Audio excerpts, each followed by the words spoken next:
Hello everyone, my name is Rashid. Welcome to my YouTube channel. आज हम बात करेंगे the curious case of Seema Haider. इस टॉपिक पे मैं बहुत दिनों से सोच रहा था वीडियो बनाने के लिए, लेकिन इसमें रोज नए नए अपडेट्स आ रहे थे। इस वजह से मैंने सोचा क्यों ना एक बार कोई कंक्लूडिंग रिमार्क्स हो जाए तो फिर इस पे मैं वीडियो बनाऊं। लेकिन अभी देख रहा हूँ ये केस काफ़ी लंबा खींचेगा और ये केस अभी currently ATS anti terror squad investigate कर रही है।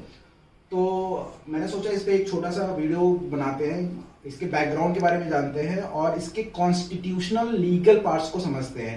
हम यहाँ पे स्पाइसी पार्ट्स को डिस्कस नहीं करेंगे क्योंकि स्पाइसी पार्ट्स हम मीडिया में छोड़ देते हैं। We are not going to discuss spicy part, leave it to the media.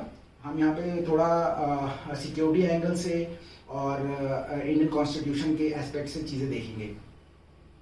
तो अगर हम इस केस के बैकग्राउंड की बात करें तो गुलाम हैदर, जो कि एक पाकिस्तानी सिटीजन है, वो इलीगल तरीके से इंडिया में दाखिल होती हैं सचिन कुमार मीना से मिलने के लिए। सचिन कुमार मीना जो नोएडा के निवासी हैं, ये दोनों पबजी एक गेमिंग प्लेटफॉर्म है, उसके थ्रू 2019 में एक दूसरे के संपर्क में आते हैं और धीरे धीरे ये दोस्ती प्यार में बदल जाता है। फिर सीमा गुलाम हैदर दुबई से नेपाल एंड देन नेपाल से इंडिया एंटर करती हैं।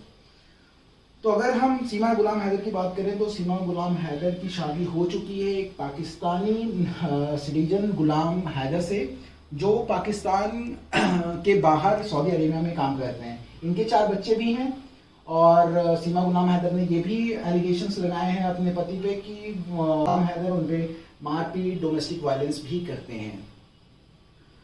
तो यहाँ पे हमें इसको 2 एंगल से देखना पड़ेगा। हम ये नहीं कह सकते हैं ये टोटली प्यार का मसला है। हो सकता है ये एक सीरियस केस ऑफ इन्फिल्ट्रेशन भी हो सकता है, या ये लव स्टोरी भी हो सकता है बियॉन्ड बॉर्डर्स। तो आइए हम देखते हैं इसका कॉन्स्टिट्यूशनल एस्पेक्ट क्या है, इंडिया में क्या मतलब प्रोविजन है इलीगल इमिग्रेंट्स को लेके। Being an informed citizen, being an UPSC aspirant, हमें इसके लीगल एस्पेक्ट को देखना बहुत ही ज़रूरी हो जाता है। जैसे हमारे कॉन्स्टिट्यूशन में एक एक्ट है, सिटीजनशिप एक्ट 1955, उसके अकॉर्डिंग डेफिनेशन दिया गया है कि इलीगल इमिग्रेंट्स कौन कौन हो सकते हैं। तो देयर आर 3 केसेस, जो 3 केसेस बनते हैं।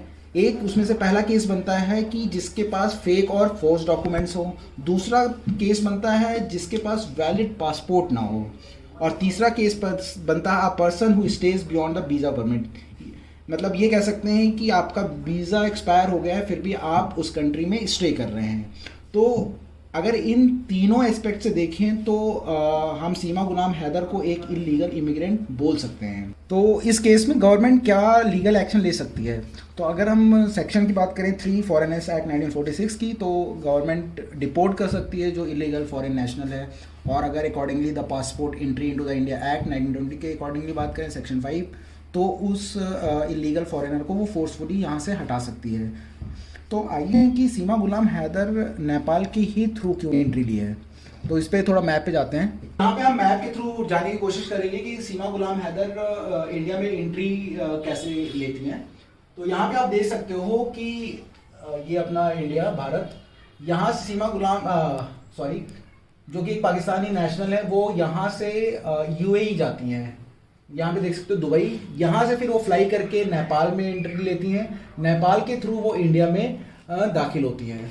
अब कई लोगों का क्वेश्चन ये होगा कि सीमा गुलाम हैदर डायरेक्टली भी तो आ सकती थी पाकिस्तान के थ्रू इंडिया, या पाकिस्तान से नेपाल आके फिर यहाँ इतना घुमा फिरा के वो इंडिया में एंट्री क्यों लेती हैं।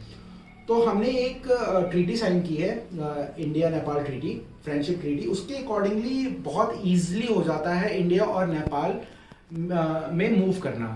तो ये मतलब एक काइंड ऑफ पोरस बॉर्डर भी कह सकते हैं उसको।